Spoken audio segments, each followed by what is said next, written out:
السلام علیکم ورحمۃ اللہ وبرکاتہ۔ ایک بہن جو اپنے میاں کے ساتھ حج پہ آئی ہیں، وہ پوچھتی ہیں کہ جب ہم نے عمرہ کر لیا ہے اور عمرہ کر کے ہم نے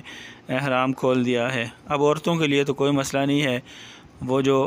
مطاف ہے جو سب سے نیچے خانہ کعبہ کے نزدیک جو ہے وہ مطاف ہے، جو طواف کی جگہ ہے،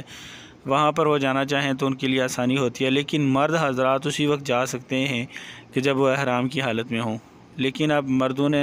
احرام جو ہے وہ کھول دیا ہے کیونکہ ان کا عمرہ ہو چکا ہے، اس لیے اگر وہ طواف کرنا چاہیں نیچے والی جگہ پر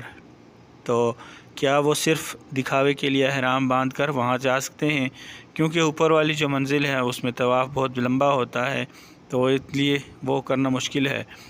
تو کیا ایسی حالت میں وہاں پر مطاف میں احرام کی حالت میں جایا جائے طواف کی نیت سے، نفلی طواف کی نیت سے، تو کیا ایسا جائز ہے؟ آپ دیکھ سکتے ہیں کہ اس وقت جو ہے وہ حجاج کرام مختلف علاقوں سے 20 فلائٹس روز اترتی ہیں، اور کیا ہے کہ روز بروز جو ہے وہ اب رش بڑھ رہا ہے، اور سعودی حکومت نے ان کی سہولت کے لیے جتنے بھی بیرون ملک سے حجاج کرام آئے ہیں ان کی سہولت کے لیے اس طرح کے انتظامات کیے ہوئے ہیں۔ ان کا مقصد کسی کو عبادت سے روکنا نہیں ہے،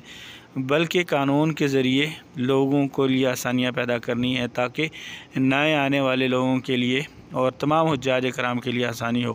دوسری وجہ جو آپ کو پتہ ہے کہ کرونا جو وائرس ہے اس کے ابھی تک خدشات ہیں، بہت سے علاقوں کے اندر ابھی تک کرونا کے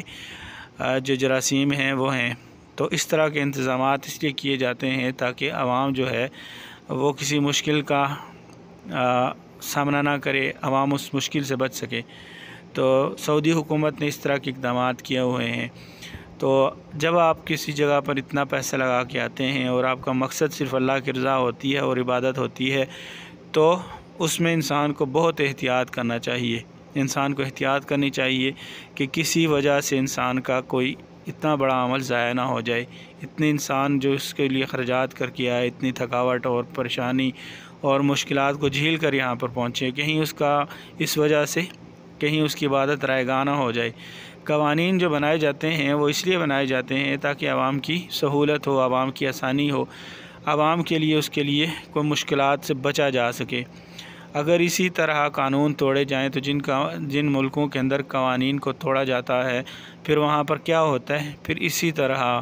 کا ظلم کا نظام رائج ہو جاتا ہے، وہاں پھر لاقانونیت ہوتی ہے، کسی کو انصاف نہیں ملتا، نا انصافی ہوتی ہے، اور پھر اس کا مسئلہ کس کے لیے ہوتا ہے؟ سب سے زیادہ اس کا مسئلہ عوام کے لیے ہوتا ہے، پھر عوام کو ہی سب کچھ ہی زیادہ جھیلنا پڑتا ہے۔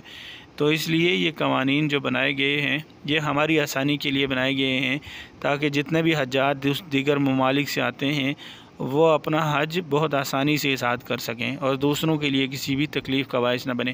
اور اللہ کے نبی علیہ السلام کی کتنی حدیث ہے مسلمان کے حوالے سے کہ مسلمان کی جان کو تکلیف نہ دی جائے، مسلمان کی جان کی حرمت کے حوالے سے،